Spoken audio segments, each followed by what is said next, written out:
Thank you. Thank you very much. Thank you. It's a great pleasure to be here today, especially after having heard the representatives of the Iranian organizations from Britain, France, and the United States. It's really an inspiration and I think significant for political leaders in the West in particular to understand the depth of support that the Iranian opposition has around the world. And it's particularly gratifying to be here today with you under the banner that was just up there about regime change in Iran, because make no mistake about it, it's been my view for quite some time that it should not be the policy of the United States to negotiate with the regime in Iran. It should be the policy of the United States to overthrow the regime in Iran.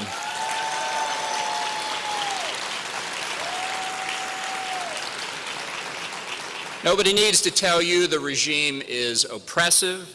It's not a government loyal to the people of Iran. It's a government loyal to itself and keeping itself in power. The June 14 presidential election last year may have fooled a lot of people in the West, but surely it didn't fool anyone in Iran, and it reflects no change whatever in the regime's fundamental objectives. Look what it has done to this proud and ancient civilization. Iran's best friend, closest ally in the world today is North Korea, because of the joint work on ballistic missiles as the delivery system for nuclear weapons, and quite likely the cooperation on the nuclear weapons program as well. What a testimony to the quality of the regime that it and North Korea are so close. And it's obviously not just the oppression of Iran's people. It's the regime's role for these past 35 years as the world's central banker for international terrorism, the chief supplier of weaponry and training to terrorist regimes on an equal opportunity basis across the Middle East, Hezbollah in Lebanon, the murderous Assad regime in Syria, Hamas in the Gaza Strip, the al-Maliki government in Iraq, and even the regime's once sworn enemy, the Taliban in Afghanistan. This support for terrorism, reflecting the arc of influence that the regime has tried to create in Iran, Iraq, Syria, and Lebanon, is a threat not just in the Middle East but around the world. And consider the implications for terrorist threats around the world if this regime gets nuclear weapons.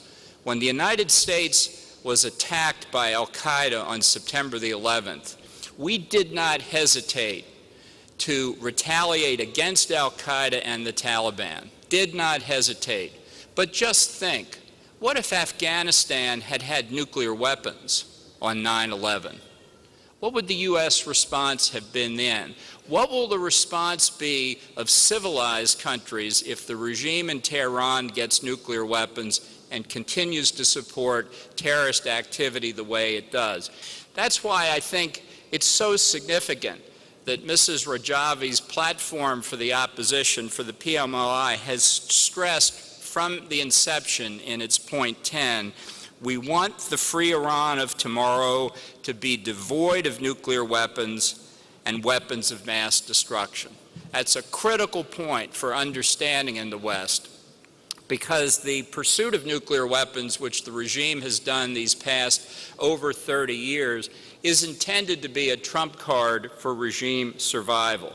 And the fact is that an Iran with nuclear weapons will not necessarily be a safer Iran, because almost certainly, if this regime gets nuclear weapons, Saudi Arabia will get nuclear weapons, Egypt will get nuclear weapons, Turkey will get nuclear weapons, and perhaps others as well. And that's why, at the moment, we are in one of the most dangerous periods that I can imagine in these last several years of struggle. Because of the November deal in Geneva between the Security Council's 5 permanent members in Germany and the regime. This Geneva agreement may not measure up quite to the standards of Munich in 1938, but it runs a close second.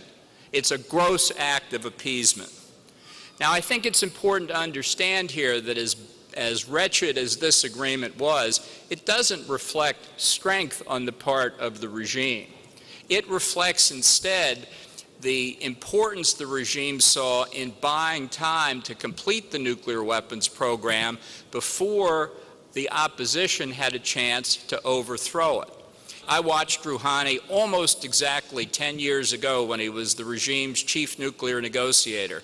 He read out of the same playbook in the agreement that led to Geneva that he did 10 years ago against the European Union negotiators to buy time to perfect the nuclear program. The United States, the President and the Secretary of State have both said that Iran is entitled to a peaceful nuclear program. I'll tell you when that's true. Iran will be entitled to a peaceful nuclear program when this regime is on the ash heap of history and not before.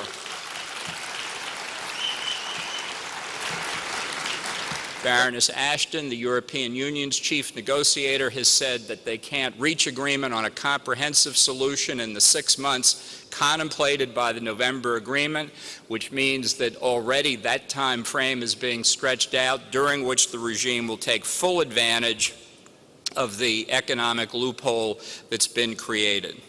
So what should we be doing? Rather than dealing with this regime, what should we be doing to overthrow it? It seems to me there are several things. The first thing that the United States in particular should do is get out of the way of the legitimate Iranian opposition. It should be the responsibility of Washington to resolve the problem of the refugees at Camp Liberty. If other countries won't take them, the United States should take every one of them as a political refugee. I must say our weakness on this point is palpable. The al-Maliki regime in Iraq today is the most threatened point that it's ever been. This is the time for Washington to apply leverage, to solve the problem of the refugees at Camp Liberty, and to insist that al-Maliki fundamentally break with the regime in Tehran before we supply any more weapons, intelligence, or military training. Let's be clear, the regime is weak. It does not have popular support. It has made a hash of the economy for 35 years. There's enormous economic discontent. The youth of Iran, almost 2/3 of the population under 30, know they could live a different life. They can see it. They talk to their friends. There's no secret about this. This is the moment for regime change. That's the policy we should follow, and sooner rather than later. Thank you very much.